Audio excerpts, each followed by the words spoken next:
This program is brought to you as a public service by Maui Causes. Maui Causes is a crowd-funded media production group that provides media production services to a variety of environmental and progressive causes here in Maui County.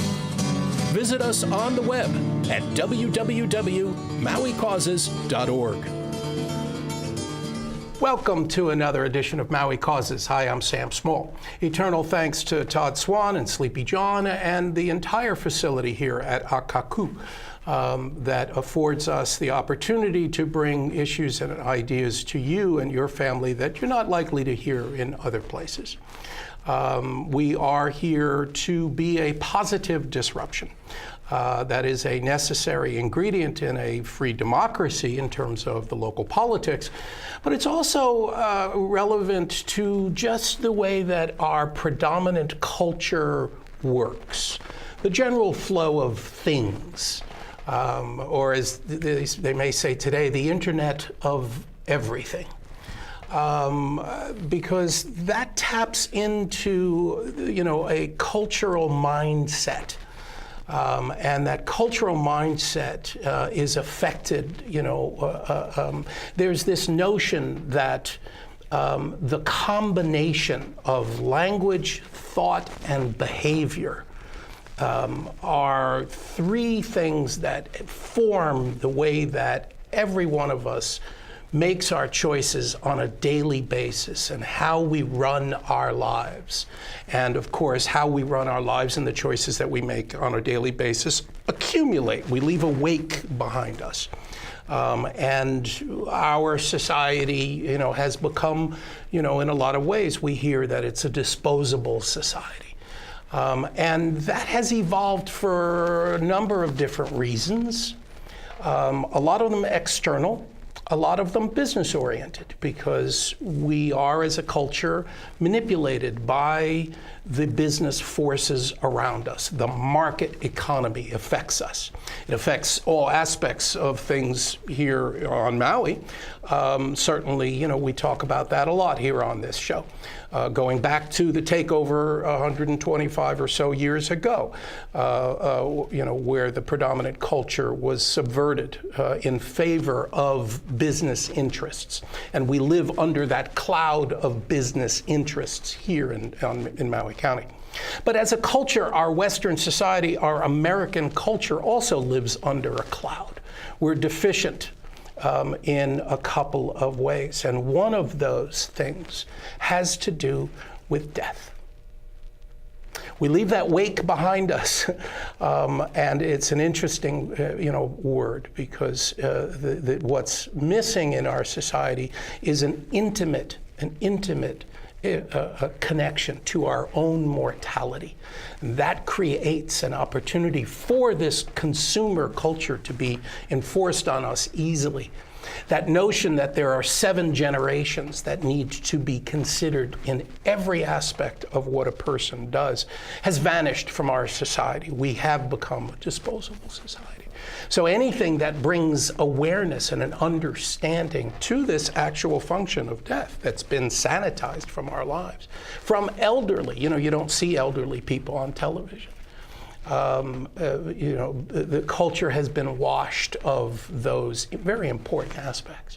As a culture, as a society, we've lost connection to our ancestors. And because of that, we really don't have a connection to the future either. Our children, even our children's benefits. If people have enough money, they just throw money at their kids. And actually, in a lot of cases, ruin their lives because they give them too much free money, too much liquidity. They don't have to learn the lessons that really deepen a psychological maturity in a person. Those are very important lessons. And we're going to get into how these aspects affect us globally, but also locally here in Maui County, because Maui County is the benefit of the work of several people, pioneers sort of in this area. Ram Das lives here on Maui and runs programs and workshops and established a rich heritage of hospice care, some of the earliest hospice trainings. He helped facilitate. Joan Roshi Halifax is another teacher that for decades has been writing the books. They've been writing the textbooks on this stuff. And locally, we have the benefit of my good friend, I'm happy to call, Bodhi B. Bodhi, thank you for coming on the show. Thank you. And tell us some about Doorway into Light and the Death Store. Those are the two local initiatives that Bodhi's responsible for. Well, first, thank you. And listening to what you introduced this with, so powerful, Sam. That was so powerful. And what you referred to, cultural sleepwalking, kind of a hypnotic half-lived life that almost everyone lives in now, not even recognizing. Right. And one of the threads that wove me into the work I'm doing was the recognition that a close encounter with death was the most immediate thing that seemed to shake people out of that cultural hypnosis. More powerful than any spiritual practice I've engaged in. That right. We can read about thousands of people dying every day, and most of us have become pretty jaded to it and immune. You see so much of it on television. Some of it is self-protection itself, but in that self-protection we become desensitized until we hear that one person close to us has either received a diagnosis or suddenly died. Right. And something seems to touch everyone I've seen have that experience, and that's what I call a near-death experience. That's my version of it. Excuse me. So that was one of the threads that brought me into this work in terms of the madness that's playing out in the world and how to see if it can be shifted in our lifetime.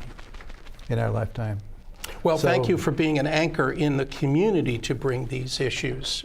We've collaborated for years now and have been able to, as a media producer, I've been able to generate media content from the workshops and seminars that you have staged here on Maui.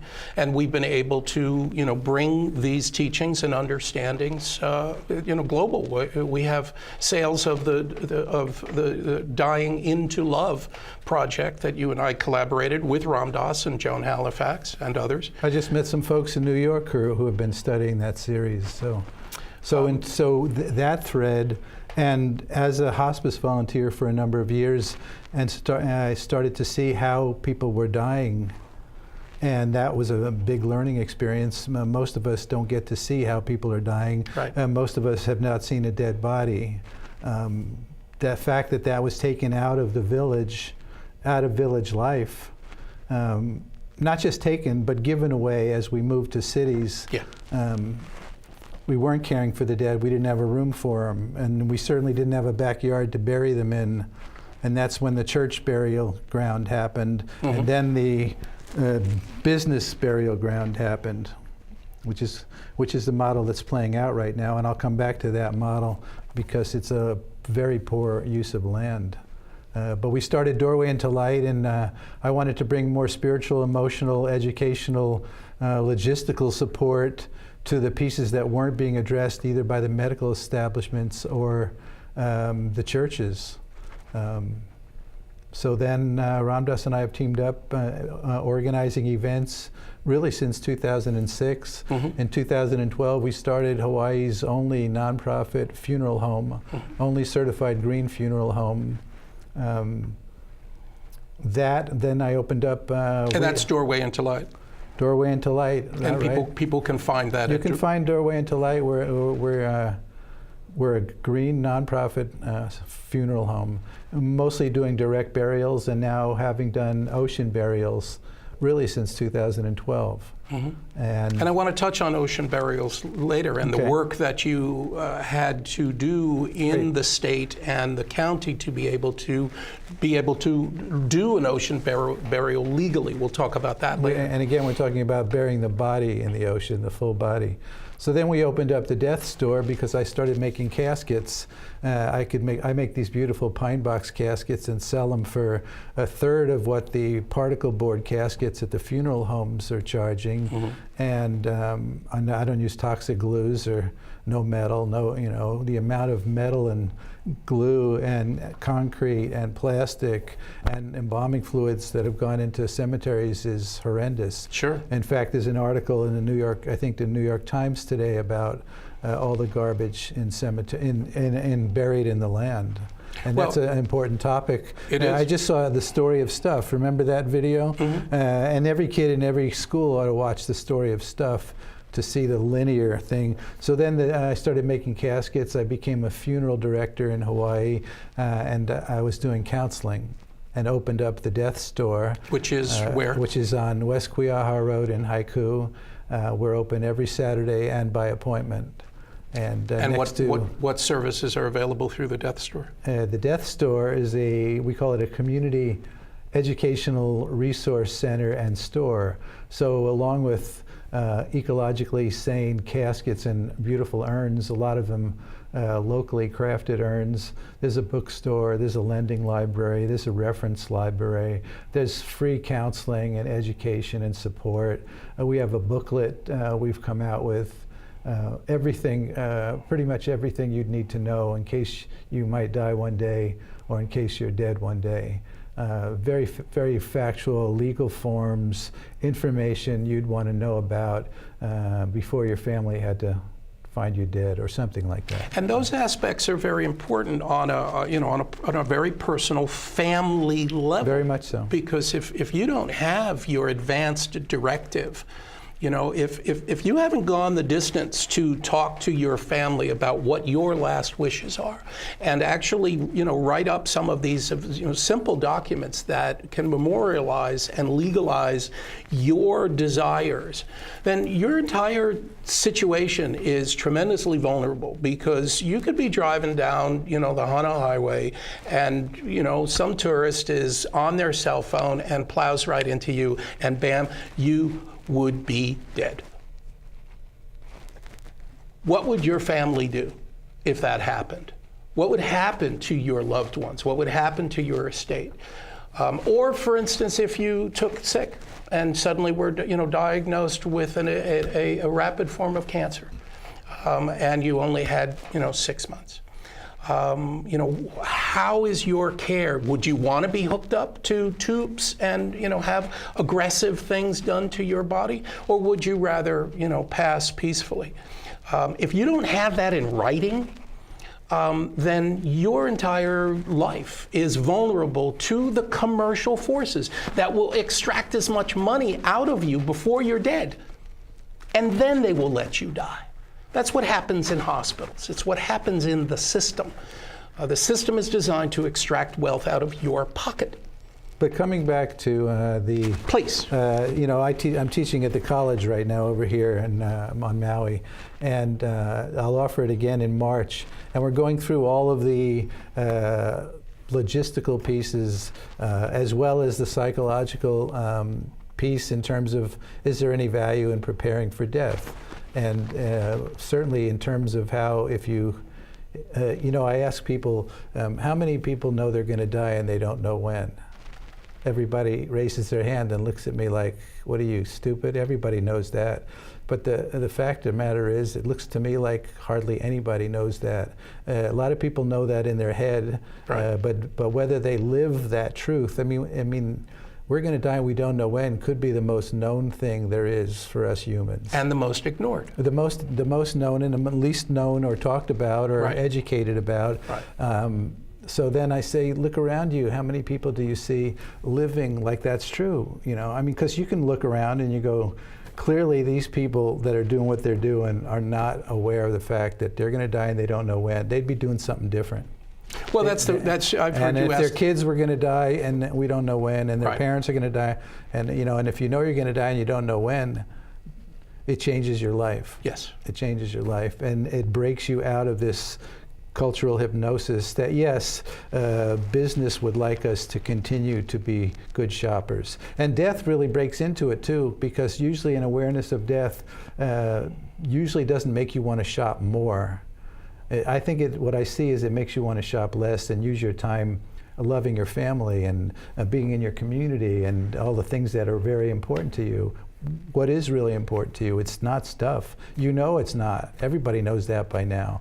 And yet we're caught in this, thing, and we're all part of it. And, I grieve about the story of the world that's playing out right now. So then, too, we have such a denial, avoidance, aversion about death.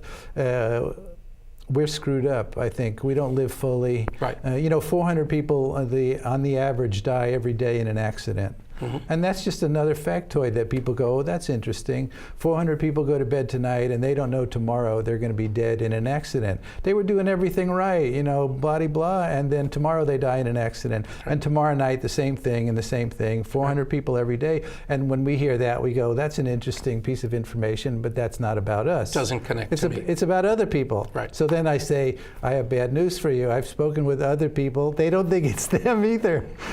So that's the avoidance, aversion, denial, and we're acting out of that. And our president must have studied this stuff really well, because the stuff that he says triggers this death response, and we are a death culture. I mean, nobody's talking about how so? Here's this big thing. We love Saudi Arabia because they're going to buy $100 billion worth of guns, right? I haven't heard anybody talking about, wait a minute.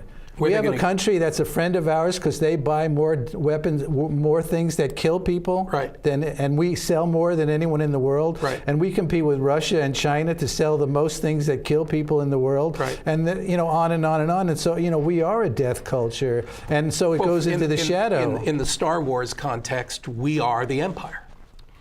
And in Avatar, we are the Empire. On and on, we are the Empire. And fortunately, the Empire is ending, is dying. I don't know if we'll live to see it, but it is dying because it's killing the world. Right. So then we come back to the death thing, and I see that we need deeper understanding of death in order to show up for people who are dying in a full way.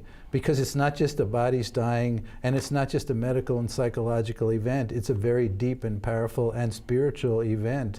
And that's when you really go deep into what's true, and what did I do with my life, and how many regrets do I have, and how much anger and resentment and unforgiveness do I have behind me, which is the work we're supposed to be doing today, not when we're on our deathbed.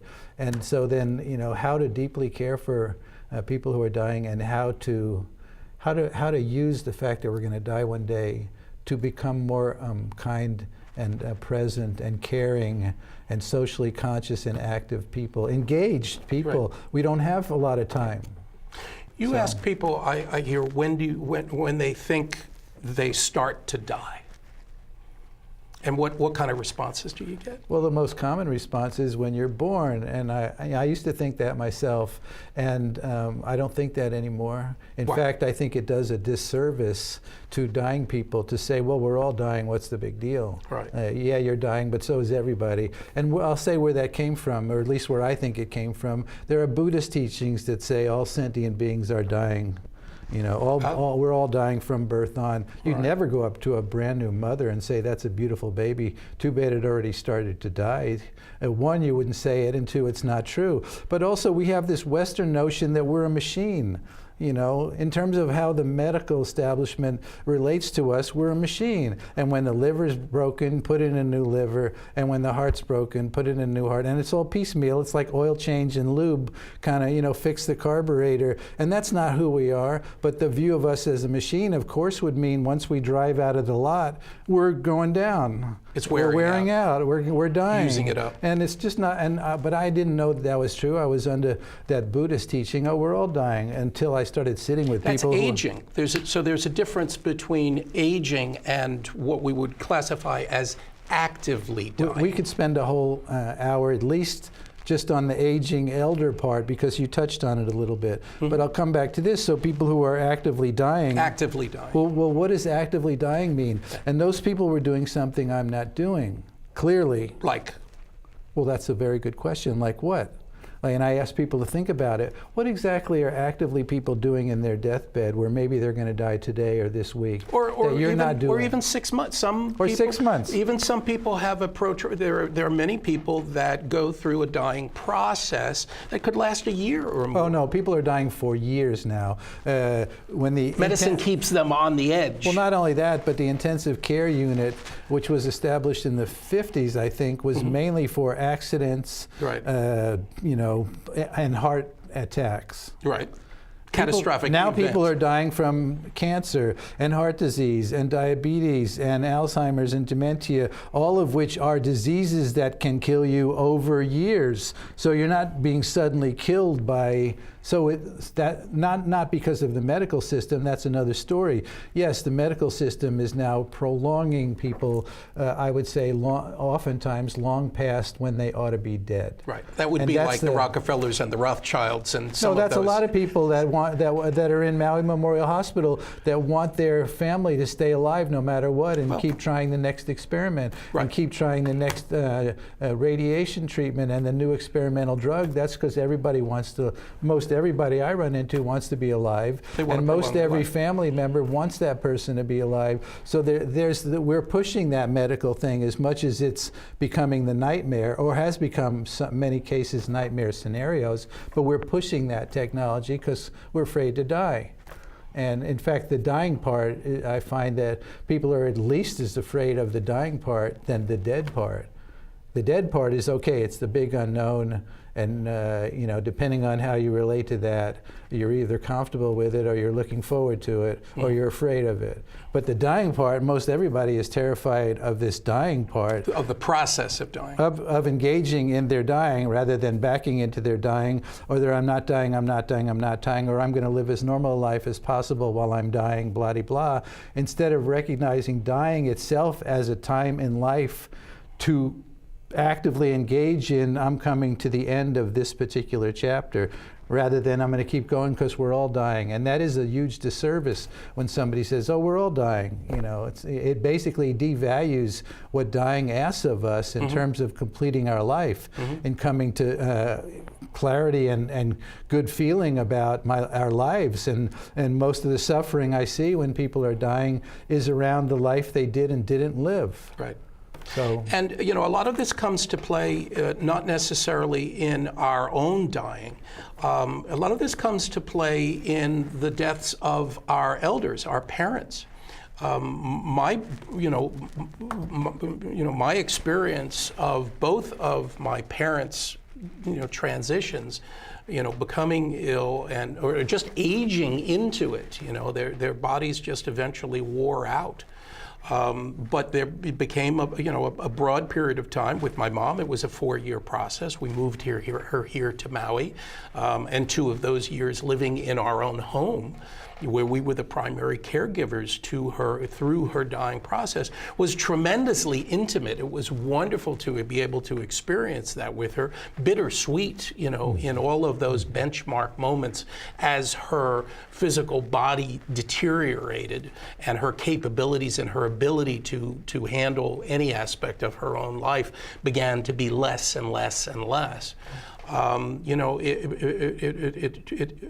We were able to witness, a transition and a change in her, and that was fascinating to watch, and a real blessing to be able to have knowledge and experience of any of this stuff through the work that you do and others do. That's beautifully said, because we're in a culture again that is grow, grow, grow, grow, expand, expand, expand, progress, progress, up, up, and so we don't value the decline. Right. And because we don't value the decline, we get into, you hear, incompetence. Incompetence itself speaks to what we value in our culture. What do we value? We value competence in the skills that improve business. And what we find incompetent are when old people, because they're not fast, they're not sharp, right. they have other things in terms of their insight, their experience, the wisdom.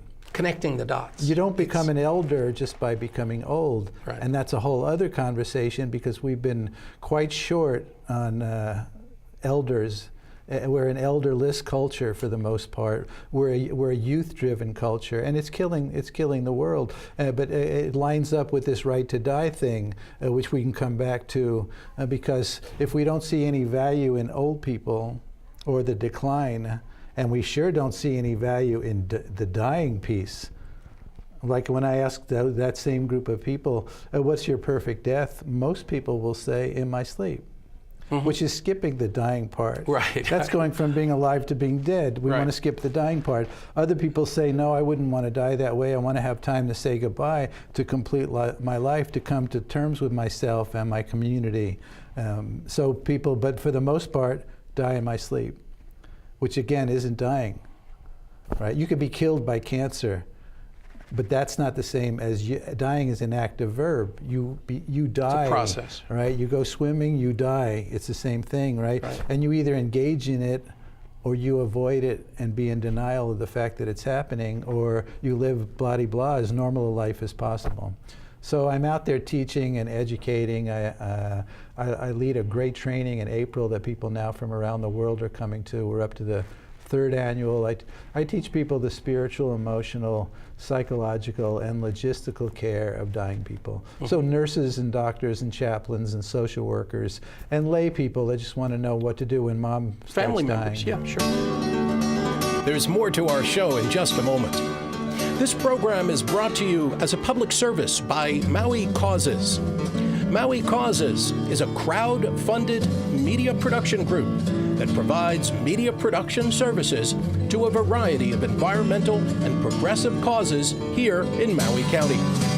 Visit us on the web at www.mauicauses.org. I just came back from New York City. I was invited to be a featured speaker at a end-of-life doula conference. Doula, D-O-U-L-A, which comes from the birth doula, who kind of works with the mom before and after.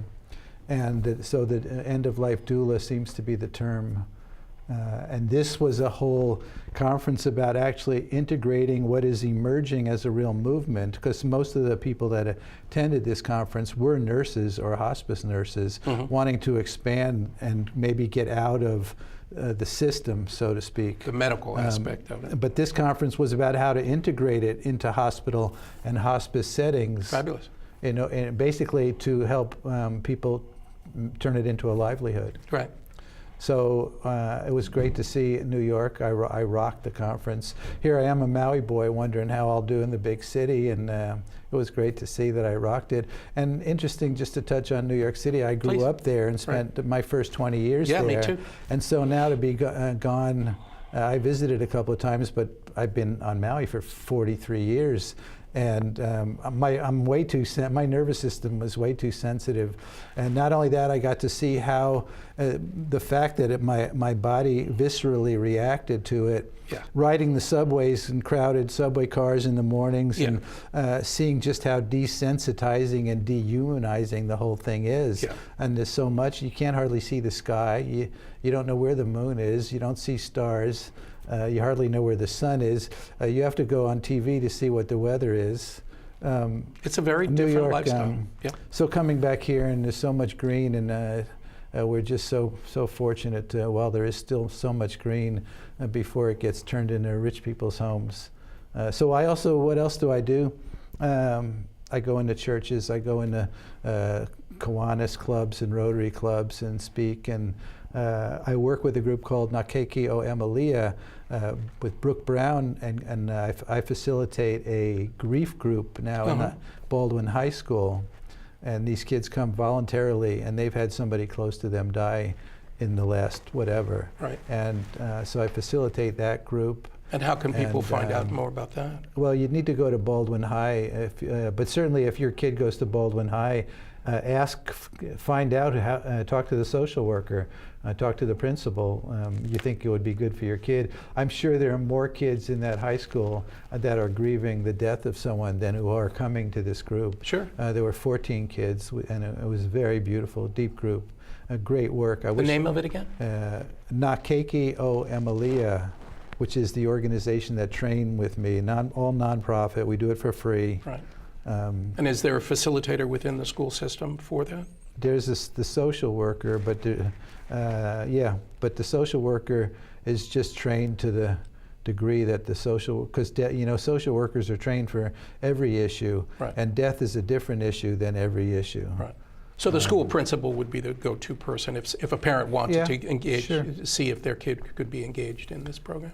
Okay. Then that's Baldwin High. It's happening at a number of high schools and middle schools now. So if your kid goes to a different high school, middle school, you can find out from the school if they have Nakekio Emilia program, and if they don't, I would suggest you request it. Great program. And so my dad died when I was in high school, and I didn't have anywhere to go with it at all. I wish there was a group where I could have gone and met other kids that were in as much confusion and pain as I was. So that's that. Then I've been leading a monthly group called Being with Dying over in Haiku at a local church. Mm-hmm. And that's 11 years, first Monday of the month. Mm-hmm. It's coming right up, first Monday of the month, Temple of Peace, 6:30 p.m. And then I started a Death Cafe, which is something more people are aware of. It has been in the news. Basically the similar thing, a group facilitated discussion about death, and that's this first Tuesday of the month. And right now that's in Fernando's Mexican restaurant by Sears. Oh, wow. By what soon will be not Sears. Well, yeah, really. I mean, I'm doing a lot. Yeah, you are busy boy. I'm doing a lot, but the death store I think is such an important thing because, again, you don't see a store in the malls or at the big stores that are talking about death. It's left out of the community conversation completely, right. Where people gather, few people are talking about death, and yet it is the elephant in the room. It is ubiquitous, and we're only going to see our parents die and everyone else die unless we die first, and that looks like that's going to happen. Well, so the death store offers essentially a quote-unquote alternative process to the funeral.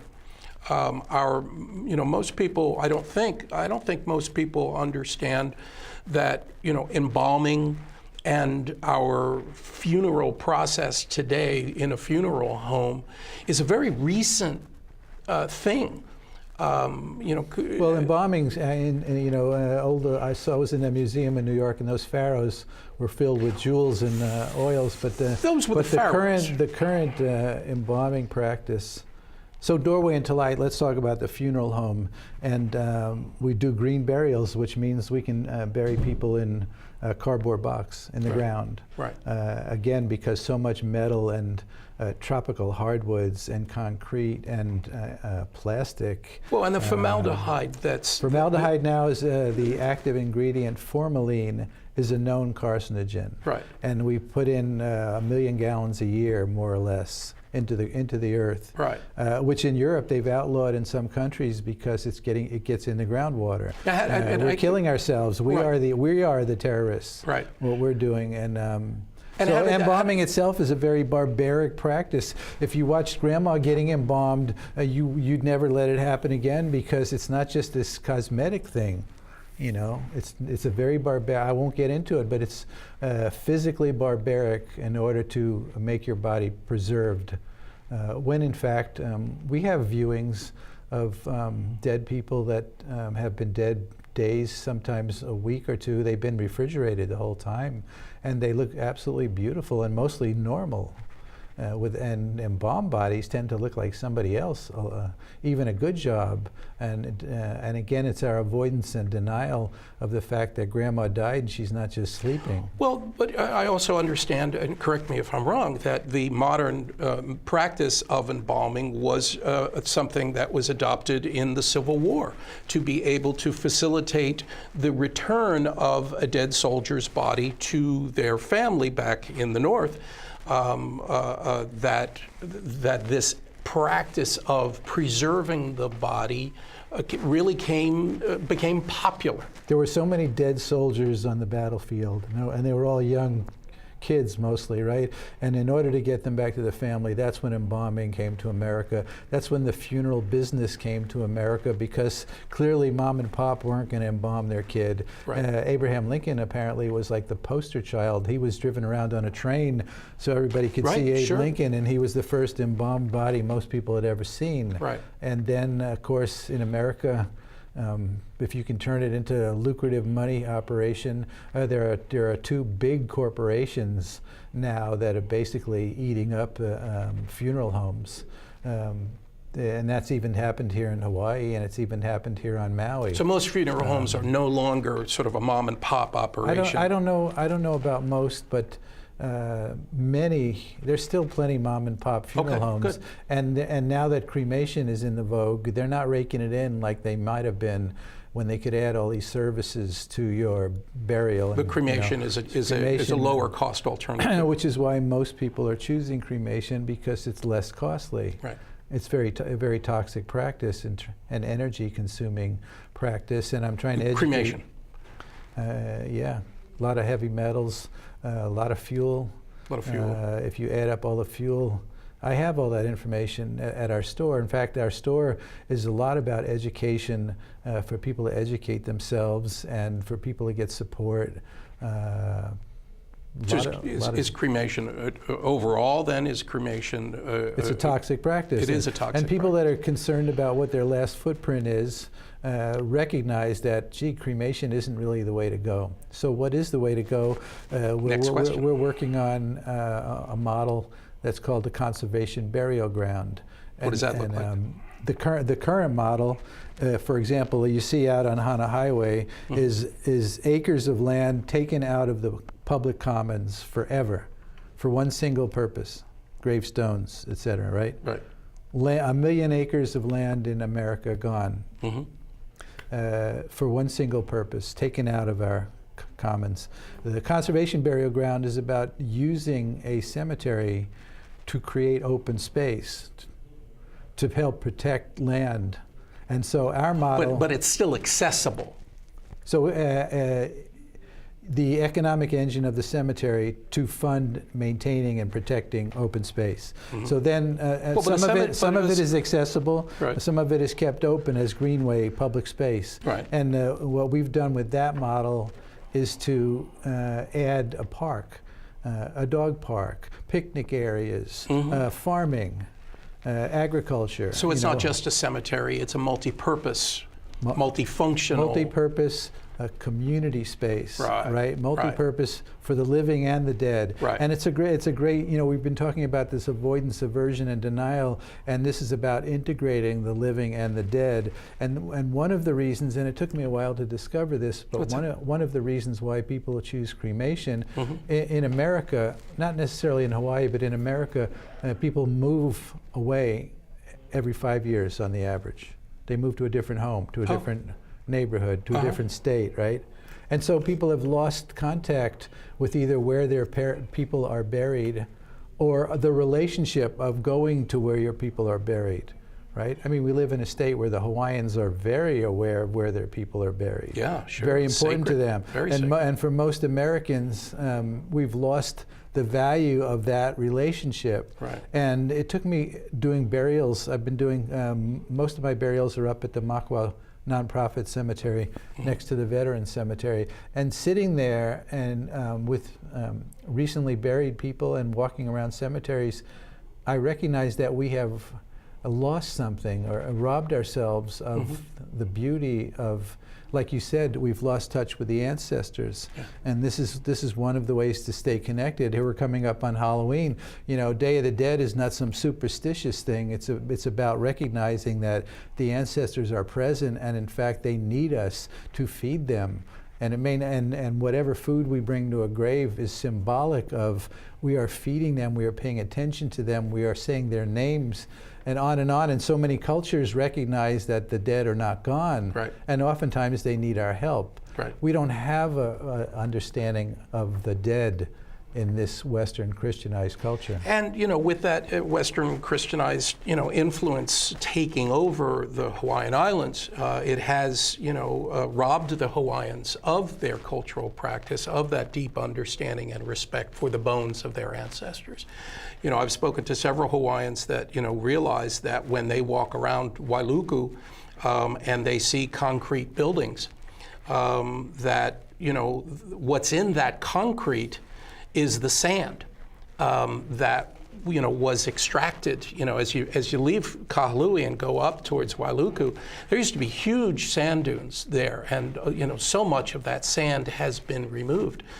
But in that sand, as part of the removal, were the bones of their ancestors. You know, when the Hawaiians had their wars and different you know, conflicts. I was invited to the burial council meeting last week in Wailuku, and they have one for every county. Right. And they had found bone remains at the Lahaina wastewater treatment facility. Sure. And what was odd about the meeting, and I questioned it right away, was that Hawaiian people had to prove their either literal descendancy or their cultural descendancy to those bones.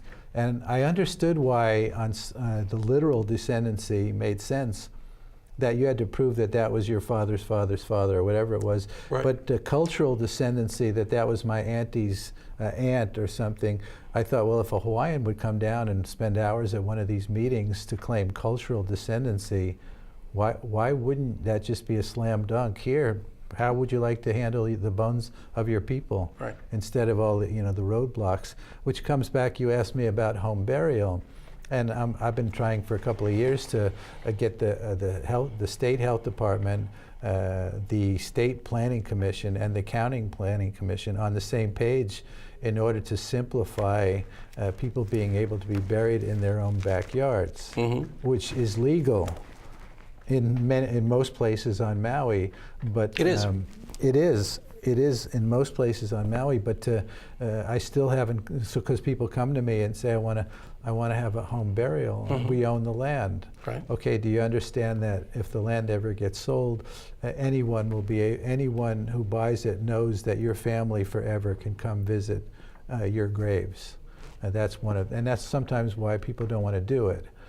It'll reduce the value of their resale. So if you do a home burial, then that becomes a legal covenant on an encumbrance on the deed. That's right. Right. That's right. And when we first started this, all we needed was to add a encumbrance to the deed, right, and then people could.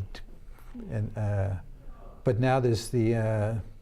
So you have to be willing to accept there is perhaps a financial impact on the value of the land if someone... More than likely, not perhaps. Very likely, I would say 99 out of 100 times it will affect the price. But I meet people that aren't planning on selling their land. They just want to give it to their kids. Right. And so I'm actually asking people now, because me as a funeral home and funeral director haven't been able to get everything lined up between the state and the county and the... There's nuances to all of this. And so the family is not able to come together as a family and agree to give away that forward right of No, I'm not talking about that. access. I'm just talking about...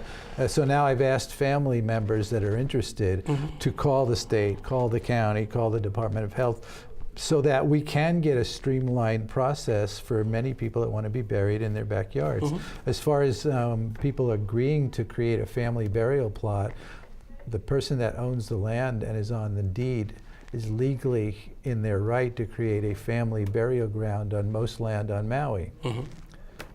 As far as what happens after, that's of course with the knowledge, or they ought to have the knowledge, that it will affect, if someday the land is sold, it could at least affect the value of the land, because again, it includes, that encumbrance includes access forever to family members of that person. Right, and I guess that's my question, is that could not those family members release that encumbrance, release their right and give away their right? I suppose they could. Right, that would solve the financial. I suppose they could. That would be the financial solution that they would say. I'd say when it comes to this finance and real estate, everything seems to be possible, Right. good and bad. Right. It's all fascinating. It's all fascinating stuff. There are absolutely nuances to a lot of it that deal with local codes. We've got a few minutes left. What else would you like to talk about? Well, in February, the big you mentioned Ram Dass and Joan Halifax and Frank Ostaseski, who started the Zen Hospice in San Francisco years ago during the AIDS epidemic. They're all coming to do an event with Ram Dass February 1st, 2nd, and 3rd at the Makwa Union Church. I'm sure you can find out about that on Ram Dass's ramdass.org. If you just Google Ram Dass February event, or Doorway into Light will be there. We'll have a table and education and information. I want everybody on Maui to know what we're doing, because our funeral home is saving people a lot of money and a lot of hoo-hoo. And our resource center in Haiku, the Death Store, I think is a very unique and important community gift and treasure that people ought to take advantage of, because we're going to die and we don't know when. So what would people experience by going to a 3-day workshop with Ram Dass and Joan and Frank? Well, I guess they're going to talk about what we've been talking about in terms of how to get ready to die, and how to help other people die, and recognizing that it's more than a medical and psychological event. Right. Because you see, that's for the most part how our culture treats dying. Medical, which means financial, and psychological. And so what is medical is viewing things falling apart. The body is falling apart. Psychological, or how we respond to things falling apart, our loss, our grieving, and etc., and the suffering we go through of, wait a minute, how can I be dying? I never got to live my life. Right. And the angst and the existential suffering. But too, it's a spiritual event. And what that means is that we're moving from this life to what is next. And there's an in-between called dying. And that itself is a station of, hey, we're dying. And to be recognized as very beautiful and powerful times for healing and reconciliation and completion. On and on and on. Very deep stuff happens when people are aware of it and want to greet it and meet it and participate. And to the fact that we could all change this whole story out here, I would say, in a day, if everybody would pay attention to the fact that we're going to die and we don't know when, because then we see, well, wait a minute, the most important thing is my relationships, everything that the earth, the community of life, our friendships, our community, the land we live on, healthy people and community, and we'd stop with all this crap that's steamrolling over those very things in the sake of money and greed and power. And that translates in many ways to people's willingness to participate in voting. That's part of why we had a desire to there's community benefit to expose the work that you do and what's available through Doorway into Light and the Death Store, but it's also an opportunity to talk about why it is so important to participate in the overall process that you're here. We're living in a robust society. We have the opportunity to participate through the vote. And that kind of awareness that we're talking about that comes through that intimacy translates directly to a willingness, for people to engage fully in their process of what's around in their lives, be present and be active and be accountable. And part of that is voting. To me, what is amazing to me, I've been voting for 50 years, and this feels to me to be the most important election of any election I ever voted in. And we're talking about the midterms here. We're not even talking about the president. Right. And to me, this is so critical. I thought Stephen Colbert said it best, try to wash the lousy taste in our mouth from Trump being elected. And I told you when I came in here that I heard a report this morning that 17% of 18-year-olds in high school vote or even know that there's something to vote about, and know that there's an election coming up, and a critical one. And only 17%. Only That's 17%. the word that goes in front of 17. Only, You're talking only 17. And that was shocking news to me, and I thought, well, now there's the clearest indication I've heard recently of the failure of our school system itself, and nobody acknowledged that on the radio, but clearly if we're not teaching civics in terms of what is happening and how the power thing happens, and who decides what you can and cannot do, if that's not being taught in schools, then close them down. We're wasting money and time, and how unfortunate that our 18-year-olds don't know what's happening on the level of who we're going to vote for. I mean, voting still, no matter what they're trying to put out about all of it, we have the power to vote, and we got to keep using it. And of course, that comes down to every single dollar we spend is a vote. And we have to all become super conscious and aware of who we're giving that dollar to, because again, we could change the story tomorrow by how we use those dollars. Every single time we use a dollar, we vote. Yeah.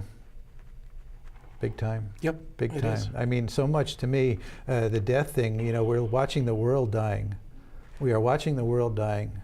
And many of us are grieving and don't know what to do about it, and and we're part of it. If you have a computer and a car and a phone, you're part of what's making the whole thing go. And we're grieving that we're part of it, and yet we're witnessing this thing. But meanwhile, there's a puppet show going on, and Rome is burning, and somebody's playing the violin.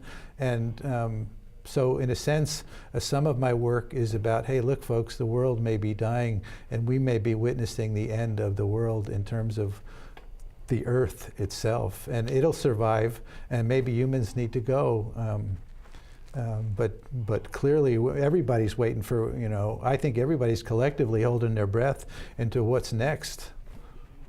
So in preparation, I mean, just segueing back to the program that'll be happening on Maui in February, if people want to get a taste of that, that's the work that will go on in February is very similar to the work that we've done before and have had the opportunity to film and package into the Dying into Love program. That's an online program that you can go to dyingintolove.com.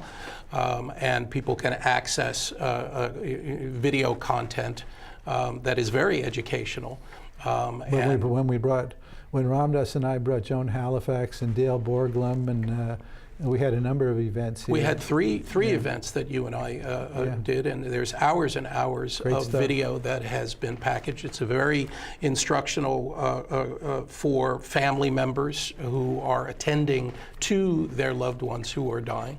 And there are even people that were in the workshop who were actively dying themselves. There were several people there that were engaged in that were living with cancer, but deteriorating, and their children with them in the workshop. Fascinating to hear, directly the direct experience of that relationship change between, a parent, a child who is now attending their dying parent, and how that role reversal, was so emotionally charged and so valuable to both of their own, personal being. Well, you see how dying isn't just about yourself, that your dying can affect the younger generation witnessing or participating in your dying, and that in turn will affect their children and their children. So your dying isn't just about you. In fact, I'll ask that same group of people, how many of you were affected at one time when somebody close to you died? And most everybody was affected by it, and in some way was changed by it. The clearest example that you're dying is not just for yourself. So I wanted to say, if you want to know more about Doorway into Light, we have a great website.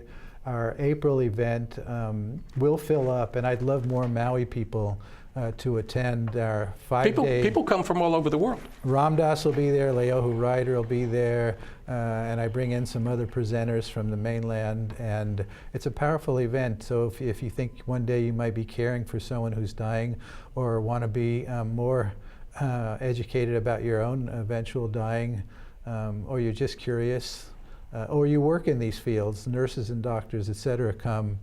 I invite you to go check out our website, doorwayintolight.org, and see what we're up to. And or connect with me. You can email me if you have more questions. How at? info@doorwayintolight.org. And the Death Store? Death Store, again, open Saturdays from 10 to 2, and by appointment on West Quiaha Road in the old Pawella Cannery. Baked on Maui's there, hardware store. I'd love you to come by and see what we're doing. I think it's a very revolutionary and important part of, and there ought to be one, I say there ought to be one next to every Starbucks in America. We need to just not accept that we're going to die. We certainly don't need to be in denial. It's not serving us. Let's fall in love with the fact that everything's going to die. I mean, that is the deepest teaching, I think, how much we will care for life itself and care for ourselves and care for each other in the light of it. All tribal cultures, you know, as people were living in villages, there's ceremonies. You saw it all the time. All the time. Even now today in Bali, the businesses will close down and they'll parade a body through the street, and people stop and honor and pray, and it's a community thing. It's just another thing that happens in village life. Right. Right. I want to help that happen. I want to bring that back to America. That back. To be able to have, you know, comfortable rituals around death, and rather than home it being funerals, have people participate in the care of a dead body before it goes off to be buried, on and on. It's so powerful to be connected to. A friend of mine, his mom just died. Well, keep her home. You know, stay with her, pray with her, keep a candle lit. How long can someone keep in Hawaii, you're supposed to be refrigerated, cremated, or buried in 30 hours. Some people claim their religious rights to keep a body home for 2 or 3 days, and we'll help them keep it cold and, you know, keep it in good condition. But you know, to have time. To have time. Too often, the richness. Too often we want the body immediately taken away. The next time we see the body, it's either embalmed or it's ashes. Now there's been a break in our ability to be part of it, and that has affected our ability to grieve. Yeah. It breaks into our grieving. Well, and I can tell you from personal experience that, you know, it was a phenomenal process to be able to witness and facilitate my own mother's passing. I love how you described it. Thank you.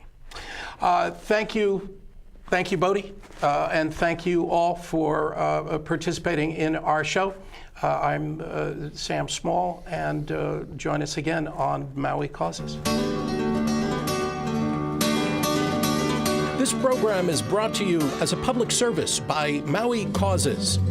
Maui Causes is a crowd-funded media production group that provides media production services to a variety of environmental and progressive causes here in Maui County.